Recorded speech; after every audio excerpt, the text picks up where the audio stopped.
Hey, what's up you guys? It's Brantley. I'm here to talk about my story and to also talk about my biological family situation.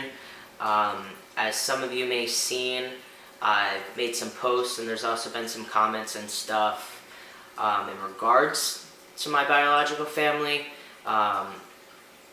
So in this video, I am going to speak upon that and go into a little bit more detail. There's going to be some images and stuff that I post along with this video that go along with what I'm talking about. I am going to blur out the names and other faces that are in the images. I don't feel it's appropriate that I say who it is. As far as the content goes, I will explain who it is as in the relation to me, but just not specifically a name. It's just not appropriate.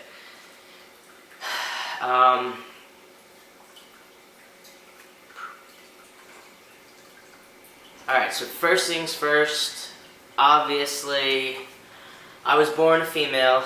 I lived most of my life at this point as a female. I didn't start transitioning until 2.5 years ago. So, growing up, I had a single mom. I had a stepdad for a short period of my life, but as far as my father goes, he was out of my life ever more than he was in it. There's no hate or animosity there. It's just we don't have a relationship, so we don't speak. I do have 4 siblings from him. They're all older. I have three brothers and a sister. Again, don't have a relationship with them. We don't speak. As far as my mother goes, I do have 2 younger sisters from her. I was raised with them, I grew up with them, we were very close, but at this point in my life, we do not speak as well. But growing up with my mom, it's always been a love-hate relationship. One day we're best friends, the next day we were worst enemies. And a lot of it stemmed from that was my only parent, and she manipulated me into believing that she was the only one who wanted me and she was the only person I had. So she's very abusive, physically, mentally, emotionally, verbally, very abusive. And that started from as soon as I could remember as a kid. She's having a bad day, she would make you have a bad day.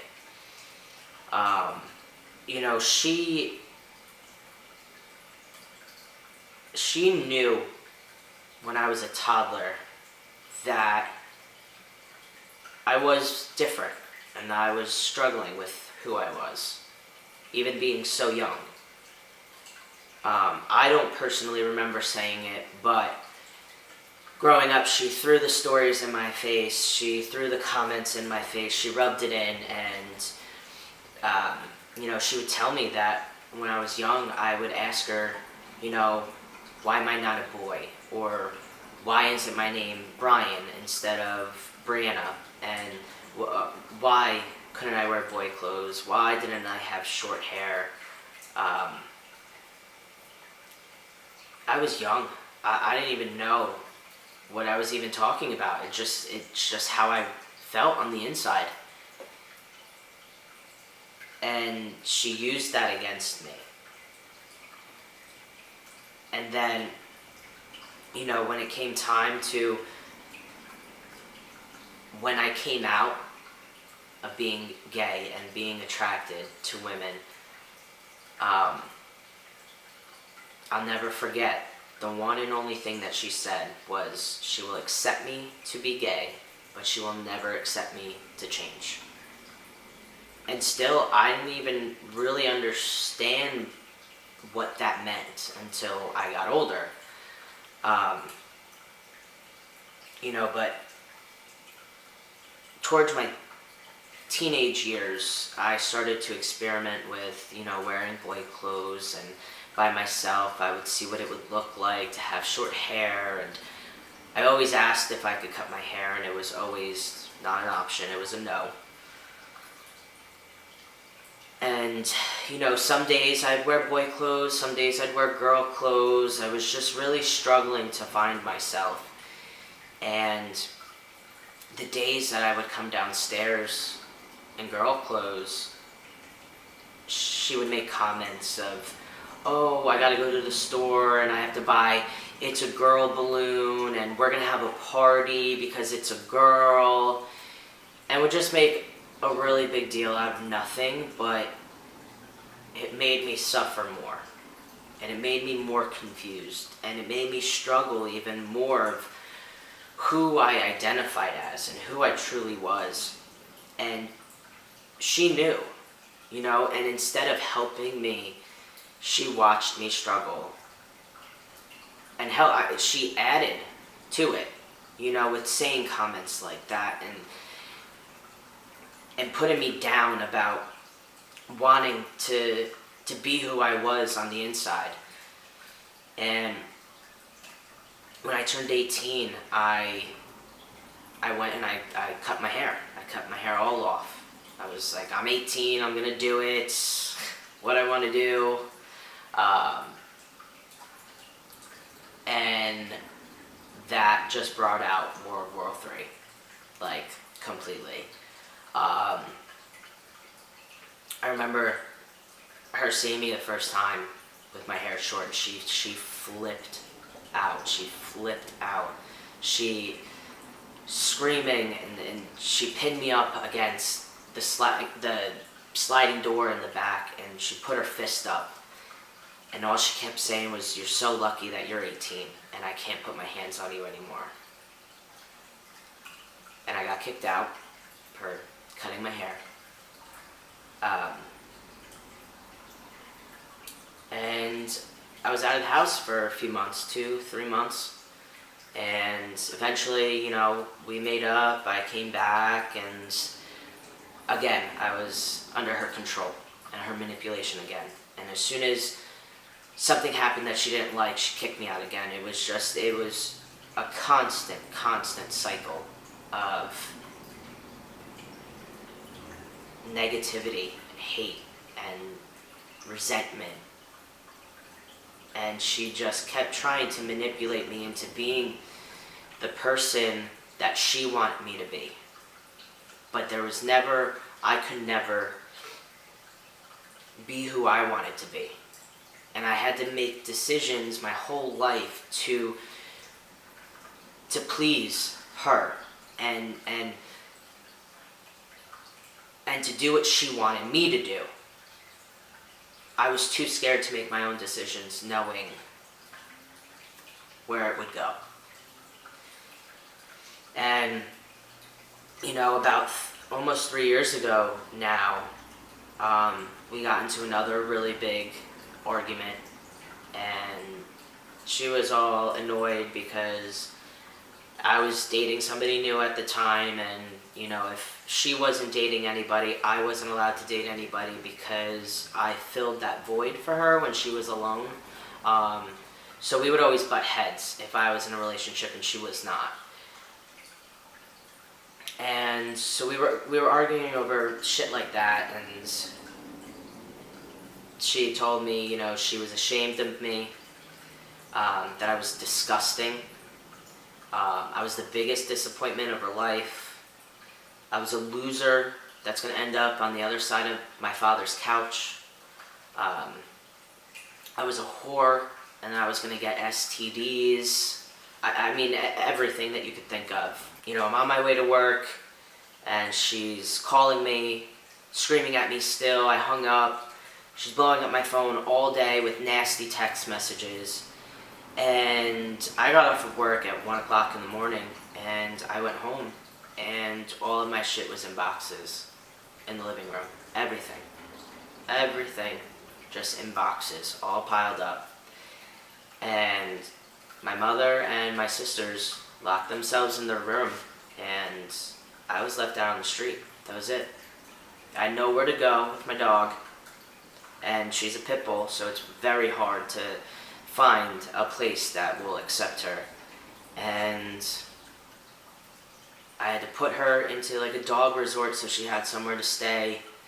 And I was just bouncing from couch to couch, sleeping in my car, trying to work as much as I could to make money to find a place. And finally I did. I got myself on my feet, and I didn't talk to her that whole time. We didn't talk for months, and I started to really find myself and take control over my life and make decisions that I wanted to make, because that was going to make me happy. And I made the decision to transition and to become who I truly am. And I did it on my own. I did what I wanted to do. And I wrote her a letter, saying how I felt and explaining my feelings in the relationship that we had and that we no longer had it. And I told her at the end of the letter that, she lost her daughter. And I refused to let her gain a son. She didn't deserve it. No child should have to be put through that and belittled and shamed for who they truly are. And I'd say about a month and a half probably, I got a letter from her, and it was surprisingly nice. She said that she loved me and she supported me, that she went to a PFLAG meeting, which is a support group for parents with transgender children, and that she accepted me for who I was. And I had hope. I really did. I really had hope that maybe this was the breaking point. Maybe this is what it took for her to just get that she can't continue to hurt somebody like this. And maybe she would change. And, I reached out. I said thank you for the letter. And, I said happy birthday, Merry Christmas type thing. And it was just a very generic little conversations. And then shortly after that, my sister came over to my house, and I found out that because I was no longer in the picture, my mother didn't have anybody to abuse anymore. So she started to abuse my sisters. And I found out that she actually punched my sister in the throat for not cleaning her room. And at that point, I realized that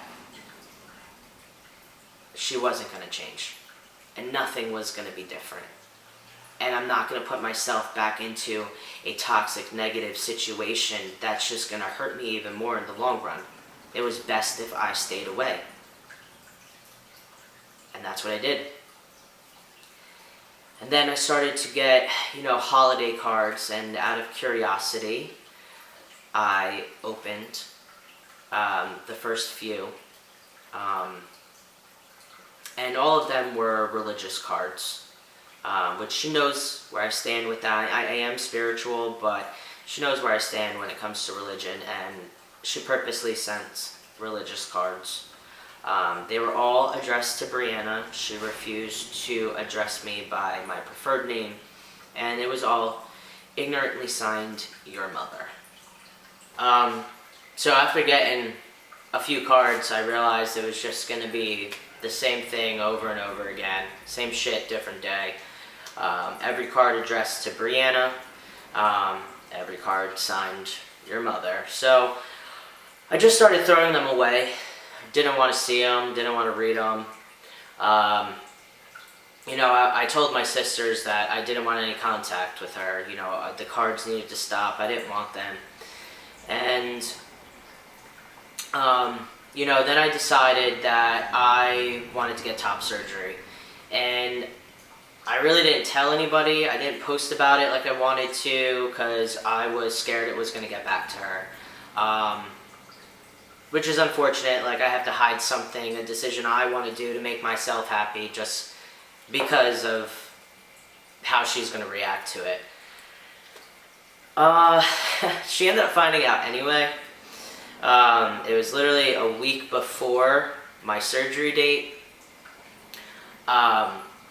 She actually tried to sabotage it and put an end to it. I, at the time, was still insured under my stepfather, which they're divorced, but he is the father of my 2 younger sisters. So she ended up calling him and threatening him to drop me off the insurance that day so that way I couldn't get my surgery. And was threatening him that if he didn't do it, she wasn't going to allow him to see his daughters. He called me and we spoke about it. I just said, I wasn't getting surgery. I was denying it. I told him, she can't do that regardless. And he made the decision not to drop me. She didn't like that, so she went to the extent of calling surgery centers to find out if I was getting surgery there. My stepfather was getting all of these calls from all these surgery centers saying someone's calling and asking if I'm getting surgery there and that I wasn't on the list, so they were confused. She didn't know I was getting surgery out of state, so she didn't think to call that. But it's the point, she really tried to do everything that she possibly could to ruin that for me and to make sure that I couldn't get a surgery that I wanted to get. And the day of my surgery, after surgery, I posted that I did get the surgery. My one sister ended up seeing it, and she blew up my phone with a really nasty text. I didn't respond. And then after that, I started to get more cards that weren't on holidays. So I actually, curiosity again, I was wondering why these cards were coming when it wasn't a holiday. So I opened one, and it was actually a death card, addressed to me, Brianna, as if I died. Literally said that it was, she was sending blessings up to me in heaven.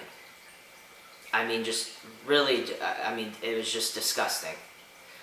You're sending me a death card as if I died, but I didn't die, and I'm alive. Whatever. It makes no sense to me. So I had enough. I started writing return to sender on all the cards. So many cards. I couldn't even keep count. I actually, after a little while, I started taking pictures of them so that they were time-stamped, because it was just, they were coming so much. She hated the fact that I literally was writing return to sender on them, and I started getting 2 to 3 cards a week. So the cards didn't stop coming. I have pages of pictures of all the letters, just non-stop, just card after card after card, return to sender, and they wouldn't stop. And it actually made me feel uncomfortable to go to my own home and to open my own mailbox, because there was always going to be, there was just a card, always there. And it got to the point that, I reached out to her now at this point, and I said, I have said this before, but you need to please stop contacting me. At this point, it is harassment. I don't want any contact. The letters need to stop. I have returned them, and now they are only coming more often. If this continues, I will have to legally put an end to it. Please have respect for me and my decision. It was delivered. Nothing was ever said back. But, once again, another card. So, I did press charges for harassment. We did go to court. And through court, she actually forced my sisters to testify against me. And I didn't expect that. I mean, that was the biggest stab in the back.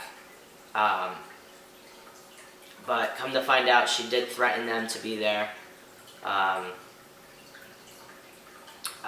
only backfired because under oath, they both admitted to her abuse and that she is abusive and admitted what she does.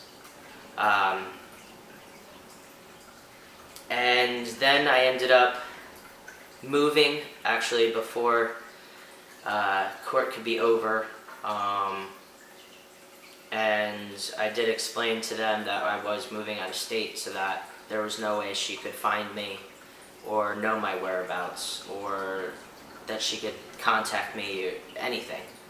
And actually, on another court date, she brought my uncle there too to just even rub it in my face even more. But whatever, it is what it is. You know, I've been wanting to make this video. I've been wanting to speak out about it. And just within the last couple days for my birthday, I've gotten a lot of heat for my recent post. And then to come to find out that my mother actually posted on her Facebook for my birthday, which I was even surprised about because at this point it's been years. You know, what do you have to post about? And on my actual birthday, I woke up to comments from my sister's, my youngest sister's friend, who, let me say, is a child herself, and has no right or business to be even involved in this situation. She wasn't there for anything, but she thinks that she has a right to even speak on behalf of anything.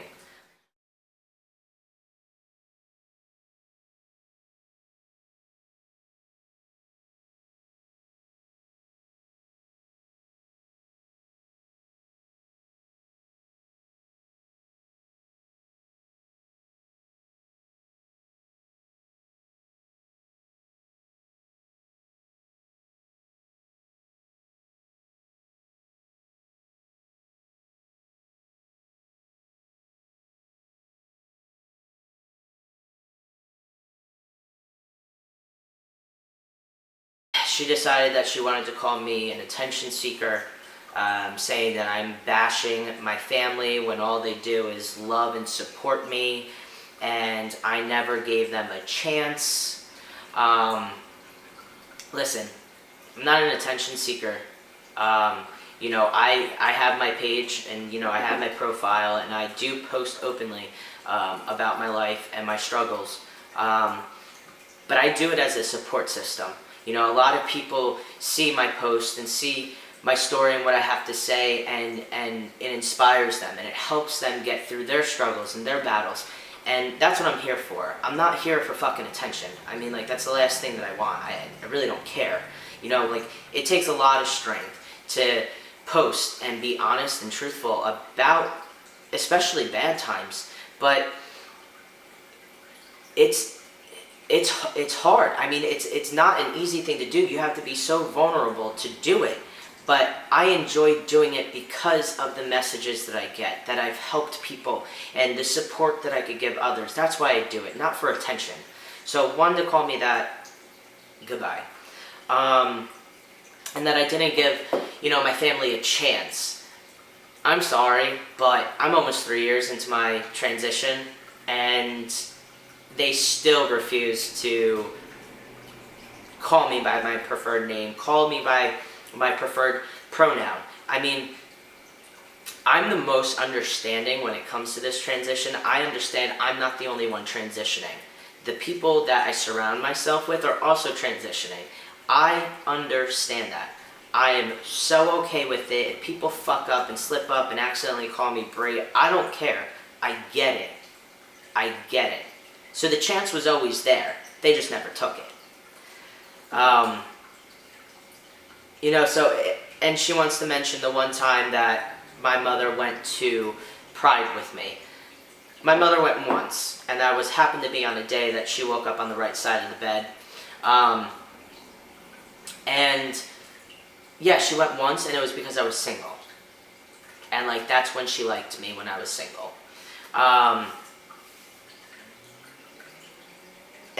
the fact that I'm being told that, I'm playing victim. No, I don't need anybody's sympathy for anything. I went through this shit in my life. I get it. I got through it. And I'm stronger now than I've ever been. I don't need anybody to be sorry for me and to feel bad for me. I don't need that. I don't want it. I'm not playing victim. I'm literally here to share my story, and I have a right. My mother posted on my birthday, which I actually got the post.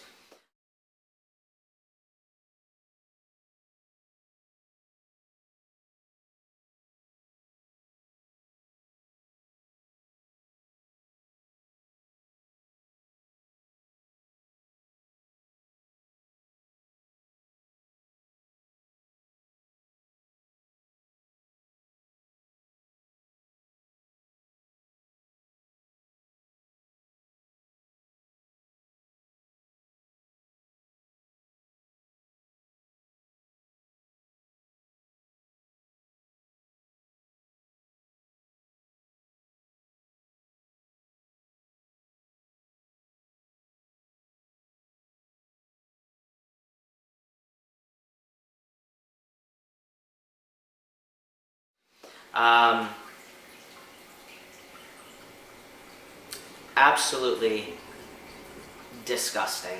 I mean, that's really the only word that I can say.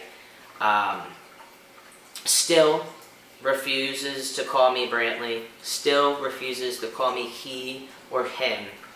And you know what? She's looking for the attention. That is looking for attention, for people to feel bad for her because I distanced myself and I pushed her away. She left me with no choice. It was better to be apart than it was to stay together and continue a toxic relationship and for her to control me and manipulate me and abuse me. That's not something that I should be forced to stay in. And I did it. And that's why I made the decision to leave, because of her own doings. But to go as low as telling me that my grandparents would not be proud of me, I mean, it's just, it's literally, it's disgusting. And it just proves that I did make the right decision by not having them a part of my life, because it's very, very clear that they don't love me, they don't support me, they don't respect me, that's for sure, and I'm not tolerating it. It's time now for me to speak out and speak up and stand up for myself, because this story that she wants to tell to make herself look good, I'm done staying quiet. I'm not going to get bashed and shamed for a decision that I made to better my life. And it needs to end. So, I spilled all the tea. I mean, there's so much more, but that's pretty much the gist of everything. And I'm not going to continue to be harassed and bullied. It's not fair. It's not right. And I'm strong enough now to stand up for myself. And that's what matters. And I'm proud of who I am. And I finally love myself. And I know who I am. And I know now more than ever who truly does love me, who truly does care for me, and who truly does support and respect me for literally me. And it ain't any of them. And I'm okay with that.